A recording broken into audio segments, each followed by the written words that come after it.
بسم اللہ الرحمن الرحیم۔ معزز خواتین حضرات، السلام علیکم ورحمۃ اللہ وبرکاتہ۔ کیا غیلہ اسلام میں منع ہے؟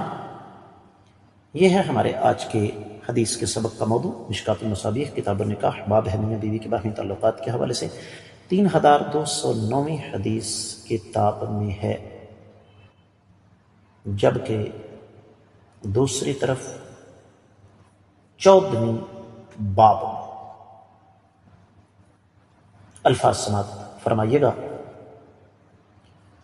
ان اسماء بنت یزید رضی اللہ تعالی عنہ قالت سمعت رسول اللہ صلی اللہ علیہ وسلم یقول لا تقتلوا اولادکم سرا فان الغیل یدرک الفارس فیدعثره عن فرسه، رواہ ابو داود۔ معزز خواتین حضرات، میں آپ کی خدمت میں اس حدیث کا تفصیلی حوالہ پیش کر دوں۔ سنن ابی داؤد کتاب الطب، اور باب ہے غیل، یعنی عورت بچے کو دودھ پلا رہی ہو، اس دوران اس سے حق زوجیت ادا کرنا۔ لیکن یہ روایت سند کے اعتبار سے سخت ضعیف ہے۔ تفصیلی حوالہ نوٹ کیجیے گا۔ سنن ابی داؤد میں 3881، سنن ابن ماجہ میں 2012 حدیث ہے، اور اس میں مہاجر بن نبی مسلم الانصاری ایک راوی ہے جو کہ مستور ہیں۔ مستور سے مراد ایسے راوی کی حدیث قابل قبول اس وجہ سے نہیں ہے کہ ان کے حالات زندگی محدثین کو مل ہی نہیں سکی، ان کا پتہ ہی نہیں کہ یہ راوی کیسا تھا۔ تو حاصل کلام یہ ہے کہ یہ روایت سندن درست نہیں ہے۔ مزید اس کی تفصیلات میں آپ کی خدمت میں رکھ دیتا ہوں تاکہ تاکید مزید ہو جائے اور ہمیں بات کو سمجھنے میں کوئی مشکل پیش نہ آئے۔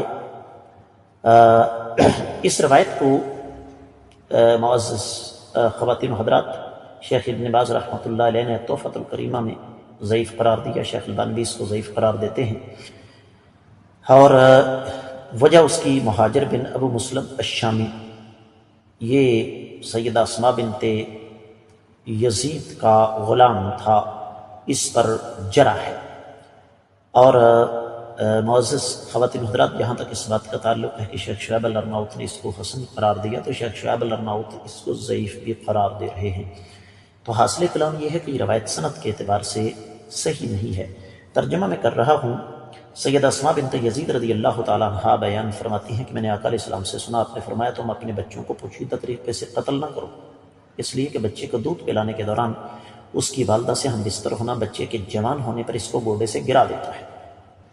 اہل علم نے یہ لکھا ہے کہ جب بچہ ماں کا دودھ پی رہا ہو تو عام طور پر یہ بات سمجھی جاتی تھی کہ اس دوران اگر میاں بیوی آپس میں ملاپ کریں گے تو اس سے بچے کی صحت متاثر ہو سکتی ہے، اور بچہ جوان ہونے کے بعد جب گھوڑے پر سواری کرے گا تو اس گھوڑے پر قابو نہیں پا سکے گا، اور گھوڑا اس کو اس کی کم ہمتی کی وجہ سے نیچے گرا دے گا۔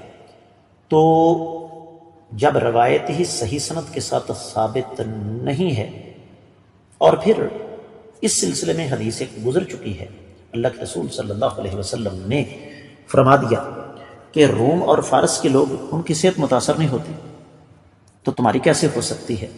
تو حاصل کلام یہ ہے کہ اس دوران بچہ جب والدہ کا دودھ پی رہا ہو، اس دوران میاں بیوی کا آپس میں ملاپ صحیح حدیث سے قطعی طور پر ثابت نہیں ہے۔ اور اس سلسلے میں ایک اور بڑی قیمتی بات میں آپ کی خدمت میں رکھنا چاہوں گا۔ معزز خواتین حضرات، وہ یہ ہے کہ بعض لوگ، ان کا یہ ایک اپنے طور پر عقیدہ ہے کہ جی ہم اس وجہ سے ملاپ نہیں کرتے کہ کہیں عورت دوبارہ حاملہ نہ ہو جائے۔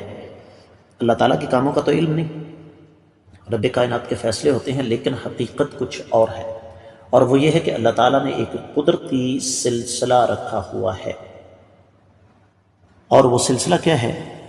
جب ایک عورت بچے کو دودھ پلا رہی ہوتی ہے نا، تو اس کے حاملہ ہونے کے امکانات 10% سے بھی کم ہو جاتے ہیں۔